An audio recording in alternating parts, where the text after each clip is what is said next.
Knowledge you take out of this video should be completely non-controversial, but we live in a world of lies, and as such you are almost certainly too deeply brainwashed to allow new information to enter, sadly. Let's try. I actually think the matter in here is extremely important for our civilization. To wake up and stop regurgitating weak and obvious propaganda. The hope is slim. Marie Sklodowska-Curie will never stop being lied about, as she's the only relevant woman scientist, so half the society simply can't stop lying about her, aided by another 90% of men who are scared to rock the boat. To make it short, the truth of Marie Curie. It was her husband and she did little to no work. Let's get through the historical facts that nobody could possibly disprove. She is said to discover rat and pollen. Yet she used a machine built and invented by Curie brothers, without even tightening a single screw of it. It's like a random person who pressed the button to switch on the first light bulb would be considered the creator of it, completely erasing the manufacturer and inventor. All she did was put a piece of rock into a machine built by somebody else. That's all I would need to say in order to prove that Sklodowska-Curie is obvious, yet intensely propagandized around the globe lie. But I want to go deeper and leave you without a shadow of a doubt. Let's establish a psychological profile of both parties. Marie Sklodowska and her husband. One side is a woman who, despite all the ostracism she most likely faces, despite studying in a country occupied by foreign forces, where the schools and an underground university she was in had no funding, no teaching staff, no fixed classroom even. Remember, a country under enemy occupation. The only reason she even had an education was because her father was a professor.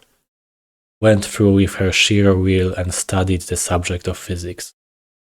Then she moved across the entire length of Europe to further her career in Paris.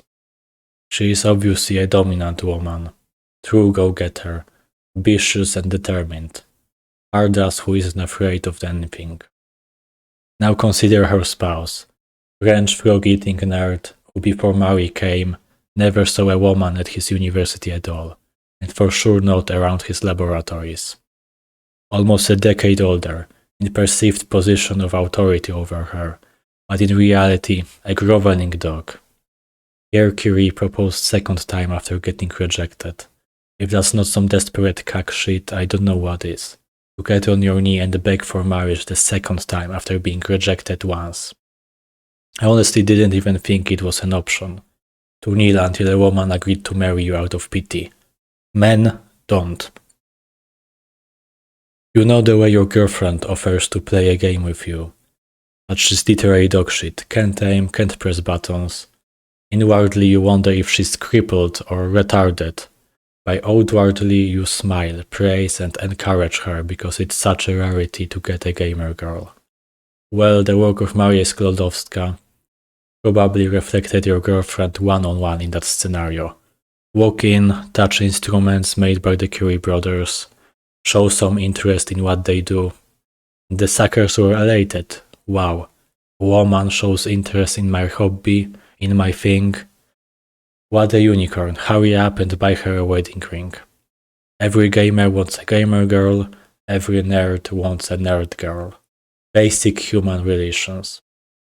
Pierre Curie even agreed to name one of the materials pollen, in clear and known homage to Poland. Why did he agree to betray his nation and not name it Frenchian, Rancon, or something like that? Obviously he lived under her boot. Pierre Curie was such a pathetic loser that he literally tripped and died, giving away everything he worked for to his dominatrix. Partly justified as his health wasn't the best at the time, but still, tripped and died doesn't seem capable in my mind. I'll leave him alone for a second. Her story starts before arrival in Paris. Some man from floating university, nighttime covert academic affair, under hand from occupying Tsarist/Russian forces, funded her trip, gave her recommendations, took care of all the paperwork required, and so on. Why would a man at least twice her age use all his connections for the sake of some random woman? Marie Sklodowska. Well, I think we all can have a guess that is 99.9% true. She took care of his genitals in a way no woman before her did. That's all. I can't even conceive any other reason. Although connections of her father helped. Bear in mind, it is the feminist supreme thinkers and leaders' overall consensus that academia at that time was very patriarchal, very exclusionary for women. I merely connected the dots. And yes, affirmed your oppression, that awful sexist backward oppression, the mandate of Marie Sklodowska-Curie to suck many dicks in order to learn. This is the global narrative and truth. I'm not out of line stating it loudly at all. On the flip side, and to perhaps give some screeching in outrage harpy a pause, if I was an ambitious man with female superiors, yeah, I would obviously kiss some pussies in order to advance my standing. And get money. Why not? Why wouldn't I? I'm straight. It's the same thing men would be willing to do if roles were reversed. Nothing to misunderstand and try to deny. I'm not stating the fact that she had to use oral skills as anything derogatory. It's what lies and scientific fraud resulted from her using them that matters here. Let's get back to her so-called work. Both Marie and her daughter received Nobel Prizes while having children.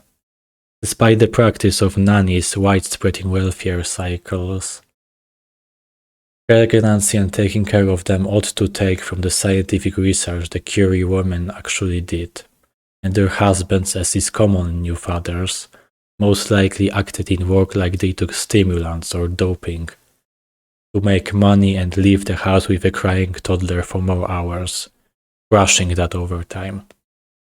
The point is, the workload in those labs was always massively skewed. Marie and her daughter did little to no work, yet they are heralded and put on a pedestal. What did she do to build subsequent machines needed for further exploration of radiation? What possibly could she do as a 20-year-old woman, while Pierre and Jacques Curie had all the know-how and expertise from building the first machine? Did she hold a screwdriver like a little boy helping in the garage, or what? What possibly could a 20-year-old woman add to the process of building the next generation of the initial radiation studying machine that was fully, 100% designed and built by Curie brothers? Both the Curie women's Nobel Prizes were a political issue between conservative patriarchal Catholics and atheist progressives, but the women were obviously progressives. Hear this, Marie wasn't even to be put up for her first Nobel Prize, but the random Swedish professor wanted her to be included. Marie got the wind of this and suddenly realized she could steal her husband's achievements, which of course the French CAC didn't oppose. By the way, have you ever got a random Swedish guy or girl to pep you up, to give you a reward, to affirm what you do? No. Well, I think the sudden Swedish professor got to watch or participate in some bedroom activities. Otherwise, what reason this utterly foreign man would have to stand for Marie from 3,000 kilometers away? What could he possibly know about what percentage of her work went into the research? And I claim this percentage is perhaps 20 at high estimation, most likely even less. Marie Sklodowska-Curie lived to an advanced age of 66, and the cause of death was indeed something related to radiation. Otherwise, I simply would reject outright that she did anything in the lab. How is it possible that she lived so long and in such good health while getting irradiated without protection? Simply and crudely put, she lived too long for her legend of a woman dedicated to science who spent all the time in a lab to be in any way true. That's supposed to be 40 years getting radiation blasted at her without a health issue in sight. Impossible. Her workload ought to be small. I cannot stress this enough. I know for a fact that Marie Sklodowska-Curie is the sole and only example of a scientist/inventor woman taught about in every single corner of the world. She is literally the sole face, the one and only example of a woman achieving something in science that is brought up and taught from elementary school all the way up. She is the only woman, and she is a complete fraud, complete fabrication and lie. This is why I'm a bit hung up on her in this video and in my occasional thoughts about her for years. The lie is so prevalent and unquestionable. All cultures and countries spread it, even Asian ones. Without her, or rather the CAC Supreme's Pierre Curie's work, there would simply be no female scientific achievement. Consider this, the number of female scientists and their possible knowledge base long exceeded what was happening in the period of Renaissance, when academies opened up a bit. For hundreds of years, higher education was available only to maybe 20–30,000 nobles yearly worldwide. And I'm being generous here. Nowadays, this is like one university number. More than half of them women. Yet we hear absolutely nothing, crickets, in the field of actual science. We hear a lot about who should or should not be called a woman, but that's another topic and I don't plan to stray from Marie Curie's short case today. Until the end of human species, top 1,000 most intelligent representatives were, are and will be men. Of course, the bottom 1,000 dumbest without any diagnosable disease will also be exclusively men. Genetics variance of males is simply greater. Gene tailoring can change it obviously, but are the babies born out of lab really human? Can they be considered to have parents at some advanced point of genetic change? It weighs on my mind because it's such a politically correct thing to say, and they indeed do say it. My role model, my inspiration was Marie Curie. I hear that and can't help but facepalm. You are inspired to marry a CAC and steal his research? Okay, if that's what you invoke with those statements, but I know you don't mean that. You mean you perpetuate the lie of her and believe she was a great and important genius. Well, she wasn't. I hate lies, I don't tolerate them. I don't spout nonsense because a lot of people repeat it. I hope this video was enough to overturn the incessant brainwashing about her you probably endured at school like I did. There's no reversing this lie. Till the end of time, women will claim the woman who stole research for a blowjob was the greatest scientist ever. You know what's even funnier? Her daughter repeated the stunt and got a co-Nobel Prize alongside her husband later. Again, the exact same scenario of woman doing nothing. Man lets her steal his achievements. Any woman whose husband does exactly the same job in the exactly same field that she studies, and the man is older than her yet lets her receive acclaim for her discoveries. Get out. Don't take me for a blind clown, just get out of my face. And when you start researching history of female science, the sentence reads the most. She and her husband invented. There is no she, stop the lies. Stop trying to further your political feminist stances on the back of men. How about it? Accept that women don't make scientific breakthroughs, that's all.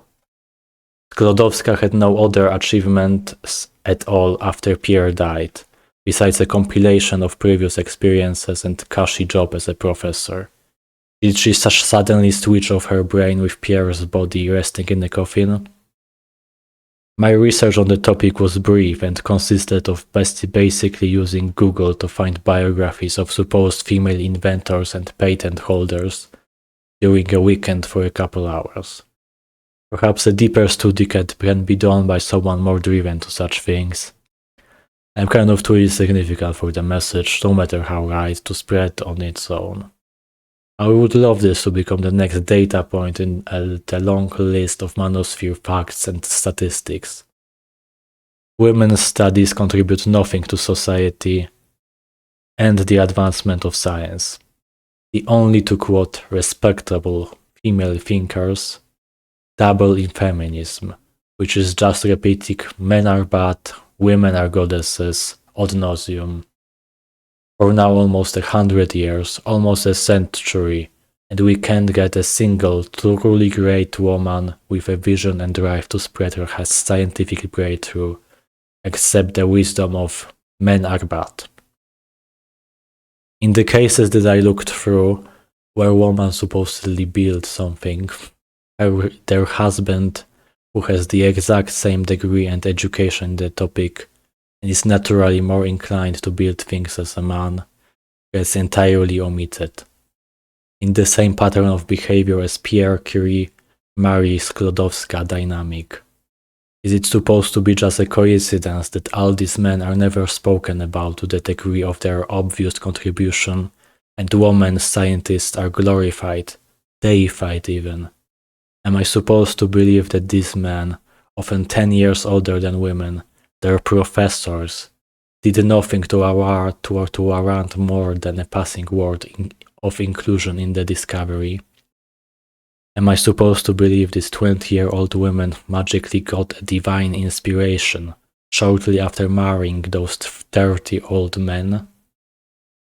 Because I can with a degree of certainty say that it was women's work to maybe pass a screwdriving during the day and a blowjob during the night that got them listed as inventors of stolen from their husbands' patents. First statement. The way things are taught, it sounds as she did all the work on her own, while the actual genius brothers Pierre and Jacques Curie are simply reduced to a minor role.